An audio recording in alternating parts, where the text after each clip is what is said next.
Assalamualaikum warahmatullahi wabarakatuh. Kembali lagi dengan saya Rani Anggara dengan NIM 2205126664 dari kelas 2022B. Di video kali ini saya akan menjelaskan tentang teori strukturalisme.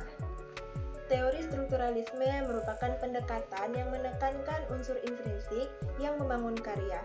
Analisis struktural memiliki tujuan memahami secara teliti, menyuguhkan, membongkar secara tepat, detail, dan sekuat mungkin melalui analisis struktural berupa suatu isi dengan hasil makna yang baik dalam suatu karya. Nah, di sini saya ingin membahas puisi yang berjudul Hujan Bulan Juni karya Sapardi Djoko Damono menggunakan pendekatan strukturalisme. Sebelum membahas lebih lanjut lagi, di sini teman-teman pasti udah tahu dong apa sih yang dimaksud dengan puisi. Menurut Waluyo, puisi adalah suatu struktur teks yang terdiri dari berbagai unsur-unsur pembangunnya. Puisi terbentuk unsur-unsur pembangun yang dapat dibagi berdasarkan strukturnya, di antaranya struktur fisik dan struktur batin. Struktur fisik merupakan unsur yang dapat terlihat secara nyata. Struktur fisik meliputi tipografi, diksi, imaji, dan kata konkret. Sedangkan struktur batin merupakan unsur utama dalam puisi karena struktur batin berkaitan erat dengan makna yang dihasilkan dalam puisi. Struktur batin meliputi tema, nada, suasana, dan amanat.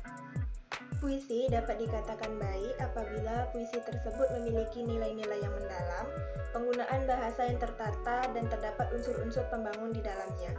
Tentunya hal tersebut berlaku pada struktur batin maupun struktur fisik yang ada di dalamnya. Tak ada yang lebih tabah dari hujan bulan Juni.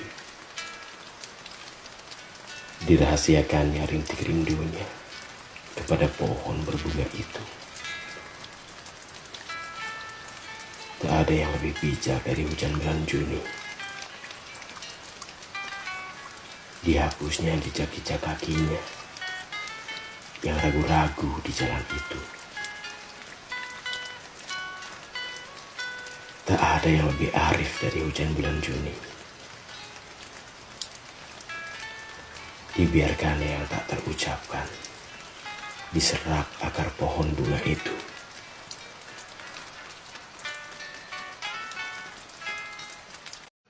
Nah, di sini kita akan membahas tentang struktur batin dalam puisi Hujan Bulan Juni karya Sapardi Djoko Damono.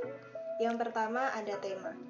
Tema dalam puisi tersebut yaitu cinta yang tersimpan dan tidak terungkapkan kepada seseorang lebih memilih untuk mencintai dalam diam. Hal tersebut dapat dilihat pada bait pertama yang mengarahkan pembaca pada hal-hal perasaan seorang insan yang dicintainya. Yang kedua ada rasa. Pada puisi ini mengandung perasaan sedih akan ketulusan cinta, kesabaran, dan kesederhanaan yang mendalam mewarnai puisi ini. Hal itu tampak dan tergambar dengan jelas dari makna kata-kata yang digunakan. Yang ketiga ada nada. Nada yang digunakan pada puisi ini cenderung lirih dengan emosi tenang. Hal tersebut tergambar dari pemilihan kata setiap bait yang digunakan penulis seperti kata tabah, bijak, dan arif adalah kata yang mencirikan nada dalam puisi ini sehingga pengarang dalam puisinya menuangkan perasaannya hingga akhirnya menghapus jejak-jejak kakinya. Dan yang terakhir ada amanat. Dalam puisi Hujan Bulan Juni karya Sapardi Djoko Damono terdapat amanat kebesaran hati untuk menahan dan menyembunyikan rasa serta kearifan untuk tidak memaksakan kehendaknya. Puisi ini juga mengingatkan kepada semua manusia untuk memiliki sifat diantaranya ketabahan, kearifan, bijaksana dalam keadaan berat sekalipun.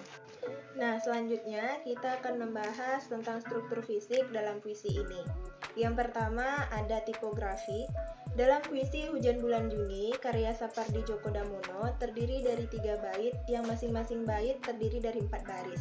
Setiap baris terdiri dari 4-5 kata. Tiap baris memuat kurang dari 12 suku kata. Yang kedua ada diksi. Pemilihan kata yang digunakan oleh Sapardi Djoko Damono adalah kata-kata yang bernas dan menunjukkan kedalaman makna. Yang ketiga, ada pengimajian.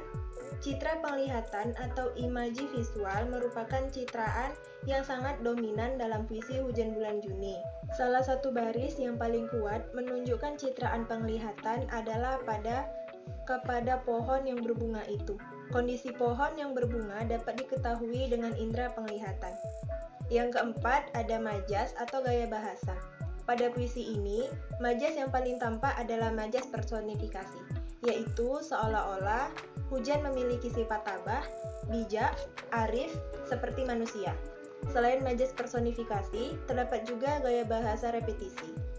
Yang kelima, ada rima atau irama. Rima dalam puisi ini dapat diidentifikasikan berupa aliterasi, yaitu perulangan bunyi konsonan. Dan yang terakhir, ada kata konkret. Kata konkret dalam puisi ini adalah sebagai berikut. Yang pertama, ada kata pohon, mewakili manusia yang diam saja tetapi indah. Yang kedua, ada kata bunga, mewakili perempuan. Yang ketiga, ada kata hujan, mewakili manusia yang terjatuh. Karena jatuhnya pada bulan Juni, berarti jatuh berkali-kali, tidak pada tempatnya. Karena Juni biasanya musim kemarau. Sekian penjelasan saya tentang teori ini. Saya akhiri. Wassalamualaikum warahmatullahi wabarakatuh.